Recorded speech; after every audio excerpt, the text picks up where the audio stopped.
Joe Jackson is most remembered as the legendary talent manager and patriarch of the Jackson family, which included Michael Jackson, LaToya Jackson, and his youngest, Janet Jackson. Most people assume that Janet was Joe Jackson's youngest child, when in reality, there is a younger sibling who is a product of a 25-year-long affair with a secret lover.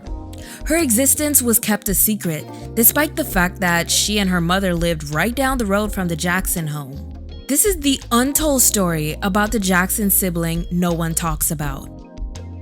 Joseph Walter Jackson was born on July 26, 1928 in Fountain Hill, Arkansas, and was married briefly to an unknown woman. He then met 17-year-old Catherine Scrouse a year after his divorce, and the couple got married in 1949. Together, they had 10 kids: Reby, Jackie, Tito, Jermaine, LaToya, Marlon, Brandon, Michael, Randy, and Janet. Brandon was Marlon's twin, but the twins were born prematurely, and Brandon died shortly after birth. Joe noticed his children's musical talents, and he helped them become mega superstars. But he was seeing other women while Catherine was back at home taking care of the other kids, and she was very aware of her husband's infidelity. Joseph met a young woman by the name of Cheryl Terrell at a Christmas party for the LAPD in the early 1970s. Cheryl was a secretary at the police department in Los Angeles. There was a 20-year age gap between the two. Joe was actually the same age as her mother, which was 46 years old. But the age difference, nor the fact that he had a wife, stopped him from pursuing a relationship with Cheryl, and things moved quickly between the two. Catherine filed for divorce on March 9, 1973 with a Los Angeles County clerk. But because of her Jehovah's Witness faith, she withdrew the divorce papers and decided to stand by her husband. Cheryl gave birth to their daughter Joh'vonnie on August 30, 1974. The day after Michael's 16th birthday. Cheryl and Joh'vonnie lived just 5 miles away in Van Nuys, LA, from the Jackson home in Encino, California, and Joseph would secretly spend most of his days over by his second family, but made sure he didn't spend the night. On the weekends, Joe would come over to tend to his vegetable garden at his second home. He was always busy managing his kids' careers, so he would get away with telling Catherine that he was away on business trips when he was actually spending time with his girlfriend and 11th child down the road. He made sure Cheryl didn't shop at any local grocery stores or shops to avoid crossing paths with the family or reporters. Joh'vonnie always knew she was a Jackson child growing up, and Joe reminded her every single time they appeared on TV. He would also give her tickets to her famous siblings' concerts, but would never actually get to meet them because of tight security. He made sure she didn't talk about her family to anyone out of fear that the secret would be revealed to his wife and kids. But despite the secrecy, Joe and Cheryl had a pretty close loving relationship and lavished his secret family with vacations. Joh'vonnie often received gifts from her father. They went fishing together, often took trips to Disney World in Orlando, and he even bought his second family 2 German Shepherd puppies. The Jacksons didn't celebrate Christmas because they were Jehovah's Witness, so spending the holiday with Cheryl and Joh'vonnie was easy for Joe. The other Jackson kids were forced to call their father Joseph, while Joh'vonnie was allowed to call him Daddy. And although the family of 3 had a loving household, Joe was still strict towards Joh'vonnie, like he was with his older kids, and she received beatings just like they did. She knew of her older siblings, but she did not know that Joseph was married until her mother told her when she was 11 years old. Catherine filed for divorce once again in 1982, but again decided to remain married to her husband and accepted Joh'vonnie once she found out about her. Catherine finally crossed paths with Joh'vonnie at a local nail salon when she was 14 years old. The secret sibling was eventually revealed to the rest of the family, but the Jacksons wouldn't accept Joh'vonnie. The first person to reach out to her was the eldest Jackson, Reby. According to Joh'vonnie, Reby introduced her to Janet when she was 15 years old, but the meeting didn't go too well. I was so excited to meet Janet because I really, really liked her Rhythm Nation album. Sure. That was the jam. It was. And I could relate to it, you know what I mean? So we met up at Reby's house and we were having, pretty good conversation until I said, Daddy. And she got upset. But the reason that she got upset was because he did not allow them to call him daddy. A Jackson insider claimed that the rift between the family and Joh'vonnie was due to Joe favoring her.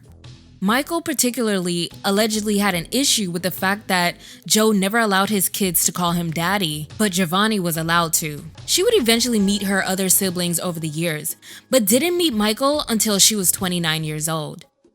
In her early 20s, Joh'vonnie and her daughter Yasmin moved with Joe to Las Vegas away from the family. Catherine would often visit her husband at the second house and got along great with Joh'vonnie. She even let her and her daughter Yasmin live at the house rent-free. Joh'vonnie also visited the Jackson home in Encino with Joe several times. She said, "She was really nice to me.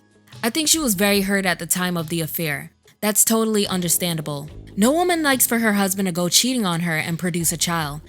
It was probably heartbreaking. But you know, she had come out of that. She let me live in her home, me and my daughter. We didn't have to pay any rent. I worked to support my daughter and I took care of her home when she was not there.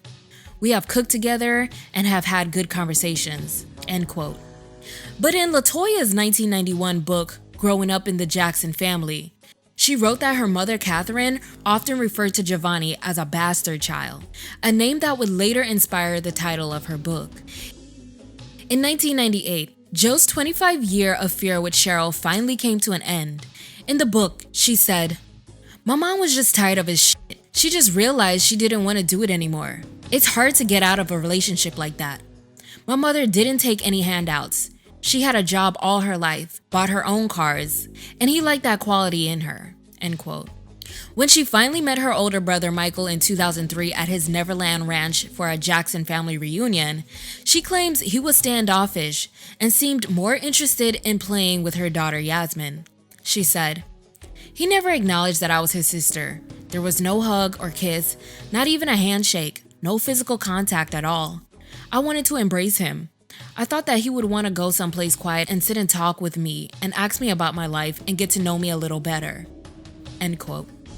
After that, she had no contact with him and wished that they were able to form a real relationship before his death in 2009. Joh'vonnie also believes that there was a great possibility that she could have stopped him from the excessive cosmetic surgery. When Michael died, I thought I was going to die. Literally, I was that sad.